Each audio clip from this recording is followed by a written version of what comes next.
सुप्रभात। बाबा कहते हैं, मेरे प्यारे बच्चे, जानता हूँ तुम्हें जिम्मेदारियों ने और ये लोगों की बातों ने वक्त से पहले ही बड़ा कर दिया है। और आज ज़्यादा उम्र होते हुए भी ना तुम बहुत ही जिम्मेदार हो गए हो, शांत हो गए हो। लोग कहते भी हैं कि तुम इतने शांत क्यों हो, लेकिन मैं तो जानता हूँ ना कि तुम क्यों शांत हो गए हो। बहुत सी जिम्मेदारियाँ हैं और तुमने कुछ जिम्मेदारियाँ बहुत कम समय में भी पूरी कर ली हैं। अभी कुछ जिम्मेदारियाँ तुम्हारे सामने हैं जिस कारण बहुत तुम सोचते हो। अब मत सोचो, बहुत हो गया। बहुत कुछ तुमने सहा है, बहुत कुछ देखा है। कम उम्र में भी तुमने बहुत कुछ देख लिया है। जब से मैंने तुम्हें थामा है, अब तुम्हें चिंता करने की कोई ज़रूरत नहीं है। सब मैं देख रहा हूँ। हाँ, कर्म कर रहे हो, कर्म करते चलो। कर्म करो, फल मैं दूंगा, ये तो मैंने पहले ही कहा है। और जिम्मेदारियां रही, जो भी कार्य रहे जो तुम्हें अभी अधूरे लग रहे हैं कि अभी तुम्हारे कार्य वो पूरे नहीं हो पा रहे हैं, वो भी पूरे हो जाएंगे। तुम्हारे घर को किस तरह से चलाना है, तुम्हारे परिवार को क्या देना है, कैसे देना है, वो सब अब मेरी जिम्मेदारी है। तुम जिस तरह से जैसे हो, हंसो, बोलो, बात करो। अपने समय को जिस तरह से उपयोग कर रहे हो करते रहो। लेकिन तुमने जो मुस्कुराना छोड़ दिया है ना, वो तो मुस्कुराओ, अपनी मुस्कुराहट को वापस लाओ। मैं चाहता हूँ तुम्हारे चेहरे पे वो हंसी हो जो पहले थी।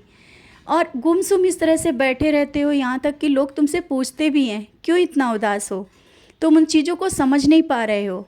और ये सब तुम्हारे अंदर जो उथल पुथल मची हुई है ना, इधर की सोचते हो, उधर की सोचते हो, जिस कारण तुम्हें रात को नींद भी नहीं आती है और सोचते हो किस तरह से क्या करना है। अब इन सब बातों को मत सोचो।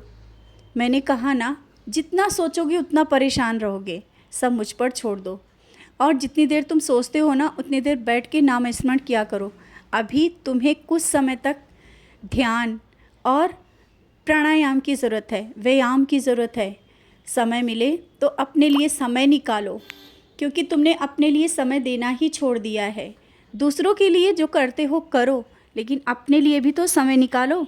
ऐसे घर और परिवार में या तुम्हारे पास तक कि कोई बड़ी बीमारी या कोई बड़ी परेशानी नहीं आने पाएगी।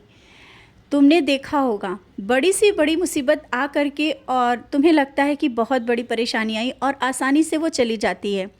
तो फिर इन बातों को अब क्यों सोचते हो तुम? अब तो मैं बैठा हूँ ना तुम्हारे घर में, और तुम बार बार सोचते हो कि मैं हूँ भी या नहीं। तुम्हें क्या लगता है मैं नहीं हूँ? मैं सिर्फ स्वरूप में हूँ? नहीं, मैं तुम्हारे घर में हूँ। और आज जिस तरह से तुम मुझे स्नान कराते हुए मुझे देख रहे थे ना, मैं भी तुम्हें देख रहा था।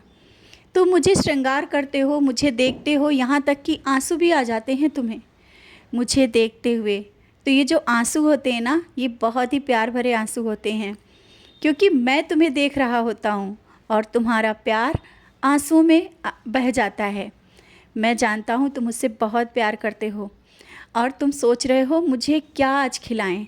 विशेष भोजन, विशेष प्रसाद बनाने की सोचा है ना, तो तुम जो भी दोगे, जो भी जैसा करोगे, मुझे बहुत अच्छा लगेगा।